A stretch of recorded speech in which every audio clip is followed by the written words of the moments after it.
Mrs Carys Morgan, Pennaeth Newydd, Ysgol Bro Pedr, llongyfarchiadau chi'n gynta ar y penodiad yma, penodiad pwysig wrth gwrs o fewn yr ysgol. Diolch yn fawr iawn, ydy fi'n hynod gyffroes, mae rai fi wedi. Wedi bod yn bleser ar y mwyaf i fod yn ddirprwy yn Ysgol Bro Pedr am y 2 mlynedd nesaf.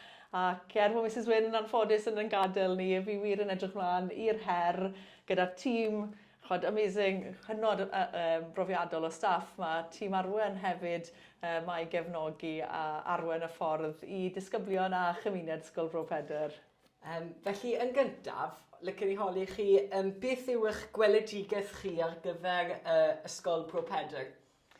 Yn gyntaf, hyn sydd wir yn bwysig i fi yw bod pob un plentyn yn llwyddo yn Ysgol Bro Pedr. Sy'n mots, os nhw'n ddisgybl sy'n mynd i gael 12 seren, os nhw'n ddisgybl sydd yn mynd i weld pethau'n anodd. Fi jyst yn teimlo bod e mor bwysig bod pob un disgybl yn llwyddo i eitha i gallu nhw. Mwyn gallu wneud na, mae rhaid ni sicrhau bod dyn ni'n Ysgol Bro Pedr y safonau dysgu ac addysgu o'r radd flaenaf. So sicrhau bod yn athrawon ni yn cael cyfle i fynd i weld ysgolion eraill, dim jyst yng Ngheredigion ond ymhellach hefyd, fel yn bod ni rili yn sicrhau bod yr athrawon hefyd ar hyder i sicrhau i bod nhw'n gallu darparu'r cyfleoedd hyn i ddisgyblion sydd falle ychydig gyda cwricwlwm i Gymru, bod nhw'n gallu bod ychydig yn fwy creadigol gyda'r cwricwlwm a bod nhw wir ddim yn ofni na mewn unrhyw ffordd a sicrhau felly ar gyfer disgyblion Bro Pedr bod yna amrywiaeth o gyfleoedd a hynny cyfleoedd academaidd. So bydda ni amrywiaeth llu o gyrsiau ar gyfer y disgyblion i ddewis ohono sy'n siwto pob gallu o ran disgybl ac yna hefyd bod ni llu o gyfleoedd allgyrsiol hefyd fel bod disgyblion Bro Pedr yn dod yn ddinasyddion egwyddorol sydd ar gallu a'r hyder wedyn i fynd ymlaen i lwyddo yn y dyfodol. Gwych, diolch yn fawr. Pa syniadau felly a chynlluniau sydd gyda chi i ddatblygu'r ddarpariaeth cyrsiol ac allgyrsiol yn Ysgol Bro Pedr? Wel, fi yn teimlo ers cyrraedd Ysgol Bro Pedr, falle bod ni wedi edrych ar wneud pethau mewn ffordd ychydig yn wahanol, fel cyflwyno 6 gwers y dydd sydd wedi caniatáu i ni gyflwyno'r pnawn lles. A mae hwnna wir yn rhywbeth mae'r disgyblion yn mwynhau. So fi'n credu bod cynnig y clybiau yma, sy'n pob plentyn yn anffodus yn gallu mynd i rhyw glwb ar ôl ysgol a talu i wneud hynny. So mae'n bwysig bod ni yn yr ysgol wedyn yn cynnig yr amrywiaeth o glybiau yma yn prawn lles ni, fel bod cyfle i bawb i fwynhau. Boed hynny'n glybiau athletau, clwb amaeth sydd yn boblogaidd iawn, clwb gemau, clwb dadle, mae llu o glybiau dyn ni. So edrych hefyd ar ehangu y darpariaeth na byddwn ni yn ystod y flwyddyn academaidd nesaf. So ni'n cael blwyddyn o dreialu fe, arbrofi fe, ni'n gwybod bod e'n gweithio'n llwyddiannus a nawr falle datblygu yr ehangder sydd gyda ni o rhan yr clybiau sy'n bodoli fyna.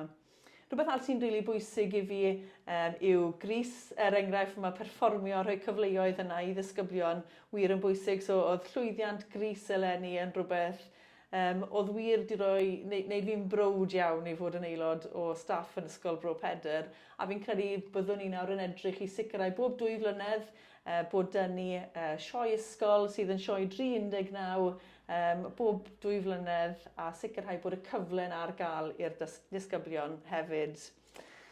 Fi wir wedyn yn mwynhau pethau fel Steddfod, so oedd gweld Ysgol Bro Pedr yn llwyddo yn Llanymddyfri a'r Côr Gwerin yn ennill yn fyna a nifer o bethau eraill yn llwyddiannus hefyd. Oedd hwnna wir yn rhoi balchder i fi. Fi wedi ffili bod ar y dyrnod, o'n i mewn priodas yn anffodus, ond o'n i wir yn teimlo gymaint o falchder i berthyn i gymuned Ysgol Bro Pedr ar y dyrnod hynny hefyd, a mae hwnna'n rhywbeth fi eisiau hangu ymhellach hefyd. Mae byd chwaraeon wedyn yn rhywbeth sydd yn agos iawn at yng nghalon ni. Pan o'n i'n ddisgybl yn yr ysgol, o'n i'n un oedd yn ei lot o chwaraeon, a mae gweld tîm rygbi merched enghraifft flwyddyn 7 ni wedi gwneud mor dda a mynd i stadiwm y Principality wedi rhoi eto lot o falchder a jyst wneud yn siŵr bod ni'n cynnig yr holl gyfleoedd yna i bawb a bod yn ysgol gynhwysol. So mae na bendant yn rhywbeth rhan ochr allgyrsiol.